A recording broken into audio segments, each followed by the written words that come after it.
واقعہ کربلا اس سے ریلیٹڈ نہیں ہے کہ جی ان کے اوپر پانی بند ہو گیا، ان کے اوپر ظلم ہوا، کتنے بندے شہید ہوئے، یہ سیکنڈری چیز ہے. اصل چیز ہے کربلا ہوئی کیوں نبی علیہ السلام کی محنت کو 50 سال کے اندر اس لیول تک پہنچا دیا گیا کہ ہزاروں صحابہ زندہ ہیں اور نبی صلی اللہ علیہ وآلہ وسلم کی پوری اولاد ذبح کر دی جاتی ہے. ہم تو یہ کہہ نہیں رہے کہ کیسے ذبح کیا انہوں نے، آری چلائی تھی یا تلوار چلائی تھی، یہ تو واقعہ کربلا تو سب کو پتہ ہے، ان کی شہادت بھی سب کو پتہ ہے. جامعہ ترمذی میں حدیث ہے حسن و حسین جنتی نوجوانوں کے سردار ہیں اور ان کی والدہ جو ہے وہ جنتی عورتوں کی سردار ہیں. اور المستدل حاکم میں حدیث ہے حسن و حسین جنتی نوجوانوں کے سردار ہیں اور ان کے والد ان سے بھی بہتر ہیں. تو یہ تو ڈیفینٹ حدیثیں ہیں، یہ تاریخ تو نہیں ہے، نبی علیہ السلام کے فرامین ہیں. تو ان کی موجودگی میں ان کے ساتھ یہ کچھ کیا جائے تو ہم نٹی گریٹیز میں نہیں پڑھتے، ہم اس تھیم کے اوپر کہ یہ کون سی چیز تھی جس نے خلافت راشدہ کو ملوکیت میں بدل دیا، ہم اس تھیم کے اوپر بات کرتے ہیں. ہم کہتے ہیں چھوڑ دیں، بندے ہندے چھوڑیں. الٹیمیٹلی کیا نکلا ہے، کس کی وجہ سے ہوا ہے، وہ تو احادیث کی کتابوں میں موجود ہے. ہم کب کہہ رہے ہیں خفیہ کیمرے لگا گئے جی کس نے گولی پہلا تیر کس نے چلایا، یہ وہ ہم تو بتا رہے کس کے دور حکومت میں ہوا اور ان کا اپنا کردار کیا تھا، اس کو کس طریقے سے لا کے تخت پہ بٹھایا گیا. وہ ساری کی ساری چیزیں تو سامنے ہیں، وہ تاریخ کی کتابیں نہیں ہیں، حدیث کی کتابیں ہیں. اگر آپ کہتے ہیں کہ بخاری مسلم سے ہم نے صرف رفع الیدین کی حدیثیں لینی ہیں یا ایمانیات کی حدیثیں لینی ہیں اور باقی جو بخاری اور مسلم میں آل امیہ کی بدماشیوں کو ننگا کیا گیا ہے وہ ہم نے نہیں لینی ہے، تو سر پھر آپ اپنے آپ کو کلیئر کٹ، پھر ہم آپ سے واقعہ کربلا نہیں ڈسکس کریں گے، حجیت حدیث میں بات کریں گے. آپ کو اپنے آپ کو منکرین حدیث کہنا پڑے گا. یہ آپ اسکروٹنگ کیسے کریں گے؟ اس سے بڑی بات مجھے یہ بتائیں کہ عظمت صحابہ بڑی چیز ہے یا عظمت محمد رسول اللہ صلی اللہ علیہ وآلہ وسلم؟ تو بریلوی یہی تو رونا رو رہے ہیں، وہ کہہ رہے ہیں کہ قرآن میں تھوڑی آیات ہیں. آپ پھر مڑ مڑ کے پڑھتے ہیں قل انما انا بشر مثلکم، اس میں تو نبی علیہ السلام کی تنقیص ہو رہی ہے.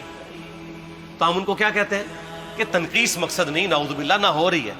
آپ افضل البشر ہیں لیکن آپ کی سپیشیز بشر ہے،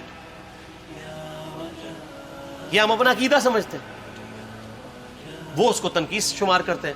تو پھر اس وقت آپ بھی بریلویوں کی بات مان کے تو یہ آیات پڑھنا چھوڑ دیا کریں. آپ کہتے ہیں نہیں آیات ہے کیوں نہ بیان کریں، تو ہم بھی کہتے ہیں احادیث ہے کیوں نہ بیان کریں. کہ صحیح بخاری میں حدیث ہے 2812 عمار کو ایک باغی جماعت قتل کرے گی، وہ جماعت دوزخ کی طرف بلا رہی ہوگی اور عمار ان کو اللہ اور جنت کی طرف بلا رہا ہوگا. اب اس کے نرغے میں جو آتا ہے وہ آئے، میں اپنے نبی سے ٹکر لے لوں آپ لوگوں کے منہ کا خیال رکھتے ہوئے کہ میں نبی علیہ السلام کو کہوں کہ آپ نے کیوں ایسی بات کر دی کہ مولا علی کے مخالفین کو آپ نے دوزخ کی طرف بلانے والی جماعت کہہ دیا. تو لیں آپ ٹکر، جائیں سیدھا دوزخ میں. اور تھوڑی جرت کریں، آپ یہ کہا کریں کہ اے اللہ، اپنے لیے کہا کریں کہ اللہ تعالیٰ آپ کا حشر یزید اور یزید کے آباء و اجداد کے ساتھ کرے اور اس کی اولاد کے ساتھ. ہم کہتے ہیں کہ اللہ تعالیٰ ہمارا حشر جو ہے وہ مولا حسن حسین، مولا علی علیہ السلام اجمعین اور اہل بیت کے ساتھ کرے، آمین. اور آپ میں تو اتنی جرت نہیں آپ یہ بات بھی کر سکیں کیونکہ ان کو پتہ ہے. تو نبی علیہ السلام کی احادیث کو بیان کرنے کو یہ سمجھتے ہیں کہ جی اس سے مصیبت کھڑی ہو جائے گی، تو اپنے آپ کو منکرین حدیث ڈکلیئر کریں. پھر حجیت حدیث کا مقدمہ ڈسکس ہوگا، پھر کربلا نہیں ڈسکس ہوگی. اور یہ ٹی وی پہ بھی آ کے مولوی بیٹھے ہوتے ہیں، سنیوں کے بھی شیعوں کے بھی، مڑ مڑ کے جی وہ یزید نے یہ کر دیا. وہ یزید نے کیا کیا ہے یار؟ وہ تو سسٹم کا نمائندہ بن کے آیا جو پیچھے سے خراب تھا. یزید کو لے کے بیٹھے ہیں، یزید یزید یزید یزید. بھائی پیچھے سے معاملہ خراب ہوا. اگر نہیں یقین آتا تو یہ بخاری مسلم کی میں نے آلموسٹ 200 سے زیادہ حدیث مین سٹریم کی کتابوں سے اکثر بخاری مسلم جمع کیے، پڑھے. اور سر میں نے تو ان کو چیلنج دیا ہے یہ حدیثیں پڑھ کے نا اپنے ممبروں سے صرف ان حدیثوں کی تشریح اپنی پبلک کے سامنے کر دیں. نہیں کر سکتے تو وہ لعنت کے مستحق تو ہو رہے ہیں حق چھپا کے، اور قیام الدین کے منہ پہ لگام ڈالیے. اور پھر مڑ مڑ کے کہتے ہیں نہیں جی وہ کچھ چیزیں خاص ہوتی ہیں وہ عوام الناس کے سامنے نہیں کرنی چاہیے. وہ صحابہ کرام بھی بعض اوقات ایسی باتیں پبلکلی نہیں کرتے تھے. میں نے اس کے اوپر بڑا ایک میرا کلپ ہے یوٹیوب پہ، مولا علی سے متعلق 5 جھوٹ، تو میں نے کافی ساری چیزیں اس میں ڈسکس کی ہیں. لیکن میں یہ کہتا ہوں کہ اللہ کے بندو، جو چیزیں نبی علیہ السلام نے منع کی ہیں بیان کرنے سے وہ تو ہم ڈسکس کر بھی نہیں رہے. میں نے آج تک آپ کو منافقین کے نام بتائے؟ آپ نے حذیفہ ابن یمان کو بتایا تھے نا آپ صلی اللہ علیہ وآلہ وسلم نے؟ صحیح بخاری میں آتا ہے. تو میں نے آپ کو بتایا، آپ رازدار رسول تھے، وہ ختم ہوگی بات. میں نے کبھی ڈسکس کی ہے؟ اگرچہ میں نے صحیح مسلم کی حدیث 7035 نمبر ڈسکس کی ہے کہ نبی علیہ السلام نے فرمایا میرے صحابہ میں 12 منافق ہیں، وہ کبھی بھی جنت میں داخل نہیں ہوں گے یہاں تک کہ سوئی کے ناکے سے اونٹ نہ گزر جائے، اور ان میں سے 8 ایسا ہے جس کی کمر پہ دوبیلا پھوڑا نکلے گا. میں نے آج تک آپ کو بتایا کہ کس کس کی کمر پہ دوبیلا پھوڑا نکلا اور اس کی موت اسی پھوڑے میں ہوئی ہے؟ بتایا؟ تو میں تو وہ چیزیں ڈسکس بھی نہیں کر رہا، میں وہ چیزیں ڈسکس کر رہا ہوں جو نبی علیہ السلام نے علامات النبوہ میں بتائی ہیں. یہ امام بخاری حدیث نبوت کی دلیل کے چیپٹر میں لے کے آئے ہیں، اور امام بہقی نے 3500 احادیث پر مشتمل ایک کتاب لکھی ہے دلائل النبوہ، کہ ہم نبی صلی اللہ علیہ وسلم کو نبی کیوں مانتے ہیں، اس کے اوپر. اور اس میں یہ ساری حدیثیں عمار بن یاسر کے قتل والی لے کے آئے ہیں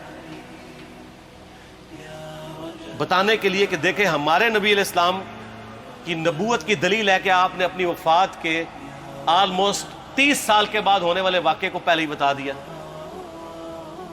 یہ حدیثیں چھپانے والی نہیں، بیان کرنے والی ہیں. علامات النبوہ کی حدیثیں آپ کہتے ہیں چھپائیں. اگر کوئی حدیث دنیا میں نہیں چھپائی جا سکتی نا تو علامات النبوہ والی حدیث ہے، کیونکہ وہ تو نبی صلی اللہ علیہ وآلہ وسلم کی نبوت کو جسٹیفائی کرتی ہے. ورنہ میرا ایک معصومانہ سوال ہے کہ نبی صلی اللہ علیہ وآلہ وسلم نے یہ باتیں کر کے ان کے زوم میں نعوذ باللہ امت کو مصیبت میں ڈال دیا. آپ نے خود ہی فرمایا کہ یہ ہوگا. کیوں فرمایا آپ نے؟ میں تو بیان کر کے مجرم ہوں. تو جس نے مجھے خبر دی ہے ان کے بارے میں آپ کا کیا خیال ہے؟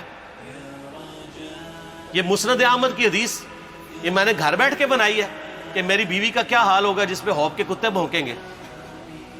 تو سیدہ عائشہ سے مجھ سے زیادہ نبی علیہ السلام کو محبت تھی، لیکن آپ اللہ کے پیغمبر تھے، آپ نے اپنے گھر کی خبر بھی نہیں چھپائی، بتا دی کہ یہ ہوگا.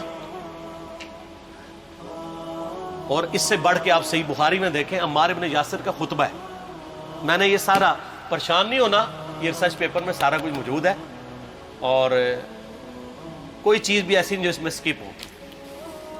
صحیح بخاری میں خطبہ ہے کہ عمار بن یاسر کو مولا علی نے بھیجا کوفے میں. کوفے والے نیوٹرل ہو گئے تھے کیونکہ بصرہ سے سیدہ عائشہ آ رہی تھیں اور وہاں پہ انہوں نے کہا نہ ہم سیدہ عائشہ کا ساتھ دیں گے نہ مولا علی کا دیں گے. تو عمار بن یاسر کو تیار کرنے کے لیے، یعنی وہاں کے جو عوام تھی اس قتال کے لیے، مولا علی نے بھیجا. تو سیدنا عمار بن یاسر نے وہاں پہ کوفے کے ممبر پہ خطبہ دیا. بخاری کے الفاظ ہیں، اوپر والی سیڑھی پہ عمار بن یاسر نے حسن ابن علی کو بٹھایا، حالانکہ حسن ابن علی سے 4 گنا بڑی عمر تھی عمار بن یاسر کی، 90 پلس ہو چکے ہوئے تھے، 3-4 گنا ان کی عمر تھی. لیکن اہل بیت کا احترام کیا، خود نچلی سیڑھی پہ بیٹھے. بخاری کے الفاظ ہیں کہ اے لوگو اللہ نے تمہیں آزمایا ہے، ایک طرف دنیا اور آخرت میں تمہارے نبی کی بیوی ہے سیدہ عائشہ، دنیا اور آخرت میں، یعنی عزت اپنی جگہ قائم.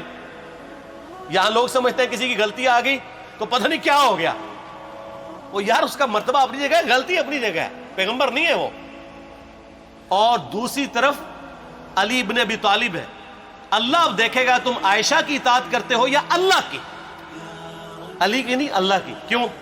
یا ایھا الذین آمنوا اطیعوا اللہ و اطیعوا الرسول و اولی الامر منکم. ان کا اولو الامر مولا علی ہیں، ان کی اطاعت واجب ہے. یہ اللہ نے آزمایا ہے کہ اللہ کی اطاعت کرتے ہو یا عائشہ کی. اور آپ حیران ہوں گے، یہ حدیث امام بخاری حضرت عائشہ کی فضیلت والے چیپٹر میں لے کے آئے ہیں. اگر امام بخاری مشورہ کر لیتے نا ناسبیوں سے تو انہوں نے کہا تھا سر آخری صحیح رکھو، پچھلے والا رہن دو، بلکہ پچھلے والا رکھو آخری والا رہن دو، کہ عائشہ دنیا اور آخرت میں. وہ حدیث گھٹنے کا میں آپ کو طریقہ بتاتا ہوں، کاٹ چھانٹ کرنے کا. وہ آدھی حدیثیں لکھتے ہیں نا، آدھی حدیثیں ایسے لکھتے ہیں امام بخاری کہ سیدہ عمار بن یاسر نے خطبے کے دوران فرمایا کہ سیدہ عائشہ دنیا اور آخرت میں تمہارے نبی کی بیوی ہے، بس. لیکن امام بخاری نے پوری حدیث لی ہے، آگے وہ بھی ڈالا ہے کہ اللہ آزما رہا ہے کہ عائشہ کی اطاعت کرتے ہو یا اللہ کی، جیسے آپ کے علماء کر رہے ہیں. صحیح مسلم کی حدیث 6488 آدھی بیان کرتے ہیں سارے مولوی، بریلوی، دیوبندی، اہل حدیث سب. میرے صحابہ کو برا مت کہو، اگر تم میں سے کسی نے احد پہاڑ کے برابر بھی سونا خیرات کر دیا اور میرے صحابہ نے ایک مد یعنی 600 گرام خیرات کی، آدھا کلو، اس کے آدھے کو بھی نہیں پہنچ سکتا بس.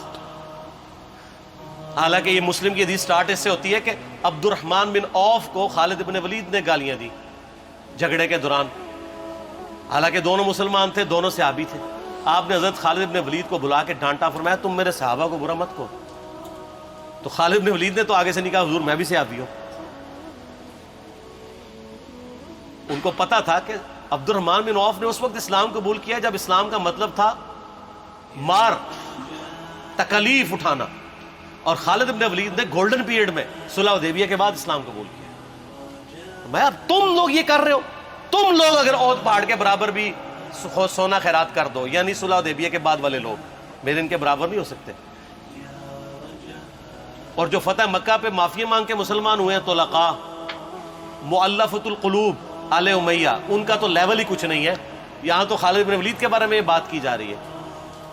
اور پھر وہ مؤلفۃ القلوب اپنے زمانے میں ممبروں پہ سب و شتم کروائیں سیدنا علی پر، تو سب سے پہلے تو ان کو کہنا چاہیے جن کے بارے میں حدیث تھی کہ تم صحابہ کو گالی مت دینا.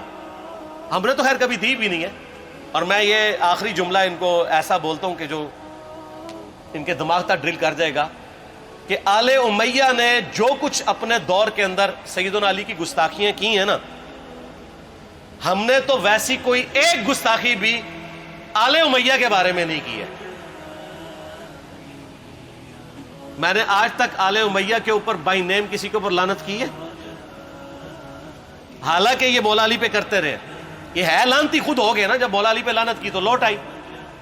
مسند ابی یعلا میں صحیح سند کے ساتھ حدیث موجود ہے، مسند احمد میں بھی موجود ہے کہ سیدنا علی کو جس نے گالی دی اس نے رسول اللہ کو گالی دی صلی اللہ علیہ وسلم. جب ام سلمہ نے کہا تھا، شیخ زبیر صاحب نے اس کو تحکیم میں صحیح لکھا ہوا ہے فوٹ نوٹ کے اوپر، کہ لوگوں تمہارے ممبروں پر رسول اللہ کو گالیاں دی جاتی ہیں، تو انہوں نے کہا معاذ اللہ، ہم کب کہیں گے، ایسا نہیں ہو سکتا. تو ام سلمہ نے کہا تم لوگ علی اور اس سے محبت کرنے والوں پہ گالی گلوچ نہیں کرتے ہو کیا؟ جبکہ میں نبی کی بیوی کہتی ہوں کہ سب سے زیادہ رسول اللہ سے محبت، سیدنا علی سے محبت نبی صلی اللہ علیہ وآلہ وسلم کرتے تھے. لہٰذا جب یہ تم کہتے ہو نا علی پر لعنت، علی سے محبت کرنے والوں پہ لعنت، تو یہ لعنت تو تم نبی علیہ السلام تک لے کے جا رہے ہو نعوذ باللہ، کیونکہ علی سے محبت کرنے والا پہلے نمبر پہ نبی صلی اللہ علیہ وآلہ وسلم ہے. اور پھر کہتے ہیں سب کا مطلب وہ تنقید ہے. اور نہ، پرانیاں گلاں، پرانے بابے، پرانے بزرگ، جھوٹے ہو. صحیح مسلم کھولو 6229 غدیر خم سے اگلی حدیث، لعن اللہ ابا التراب کے الفاظ ہیں، مٹی والے ابن ابی طالب پر لعنت، یہ الفاظ موجود ہے. سب کا ترجمہ لعنت ہی ہے، تنقید نہیں ہے. اچھا پھر میرا معصومانہ سوال ہے کہ اس کا مطلب ہے صحابہ پہ تنقید کرنا اچھا کام ہے؟ کہیں گے نہیں. تو بتاؤ یہ برا کام کون کرتا تھا؟ شیعہ کا ابا کون ہے؟ رافضیوں کا ابا کون ہے؟ آل امیہ. تو لہذا شیعہ نو میں کہنا کہ تسی شیخین کے اوپر بکواس اور تبرہ کرنے کی بجائے نا اب لوگوں کو حقائق بتائیں کہ ٹوٹی کمند کہاں. یہ سب مجرمین آل امیہ ہے. اور یہ آل امیہ اور بنو ہاشم کی لڑائیاں نبی علیہ السلام کی بعثت سے پہلے چل رہی تھی، صدیوں سے چل رہی تھی. وہ تو پھر اللہ نے بنو ہاشم کو نبوت کے لیے چنا تو ان کو یہ پھر جیلسی ہضم نہیں ہوئی، وہ چیز آگے چلتی تھی. خیر چھوڑ دیں، ایک تلخ ٹاپک ہے. صلاۃ بر محمد و آل محمد، اللہم صلی علی محمد و علی آل محمد. ٹھیک ہوگا.